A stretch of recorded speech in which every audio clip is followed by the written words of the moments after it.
ഇത് തന്നെയാണ് മുമ്പ് കാലത്ത് മുജാഹിദുകളും പറഞ്ഞത് സഹോദരന്മാരെ. പക്ഷേ വേറെ ചില ബലമൊക്കെ അവർ പറഞ്ഞിട്ടുണ്ടെങ്കിലും അഹ്ലുസ് സുന്നത്തി വൽ ജമാഅ എന്ന KNM പ്രസിദ്ധീകരിക്കുന്ന പുസ്തകം, മുജാഹിദ് സെന്റർ പ്രസിദ്ധീകരിക്കുന്ന പുസ്തകം, ഈ പുസ്തകത്തിൽ തന്നെ ഇതിൽ നിങ്ങൾക്ക് കാണാം അല്ലാഹു ആകാശത്തിലാണെന്നും അവൻ അർശിൽ ഇരിക്കുകയാണെന്നുമുള്ള ളാഹിരിയാക്കളുടെയും ഹംബലിയാക്കളുടെയും തെറ്റാണ്, അത് അവരെ വെച്ച് കിട്ടിയതാണ് ഹംബലിയാക്കളുടെ പേരിൽ.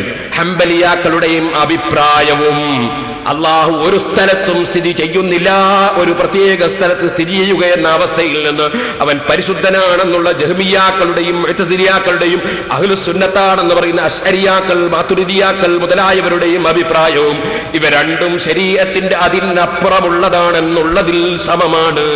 അള്ളാഹുവിന് ശരീരമുണ്ട്, കൈയുണ്ട്, കാലുണ്ട്, മുഖമുണ്ട് എന്നുള്ള മുജസ്സിമിയാക്കളുടെ അഭിപ്രായവും അവൻ ശരീരമുള്ളവനല്ല, ജൗഹറല്ല, അറവല്ല, ആകൃതിയുള്ളവനല്ല, രൂപമുള്ളവനല്ല എന്നുള്ള മുഅ്തസിലിയാക്കളുടെയും അശ്അരിയാക്കളുടെയും മാതുരിദിയാക്കളുടെയും അഭിപ്രായവും കിതാബിലും സുന്നത്തിലും വ്യക്തമായ തെളിവില്ലാത്തതാകുന്നു.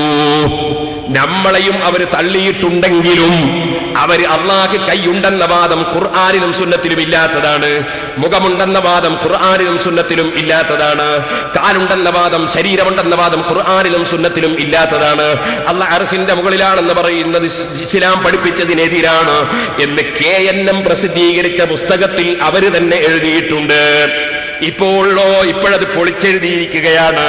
നിങ്ങൾ ഓർക്കണം, 1990 ജനുവരിയിൽ പുറത്തിറക്കിയ പുസ്തകത്തിൽ അവർ പഠിപ്പിക്കുന്ന ആ ആശയം 2004 ആകുമ്പോഴേക്ക് അള്ളാഹുവിനെ കുറിച്ചുള്ള വിശ്വാസം പൊളിച്ചെഴുതിയിരിക്കുകയാണ്.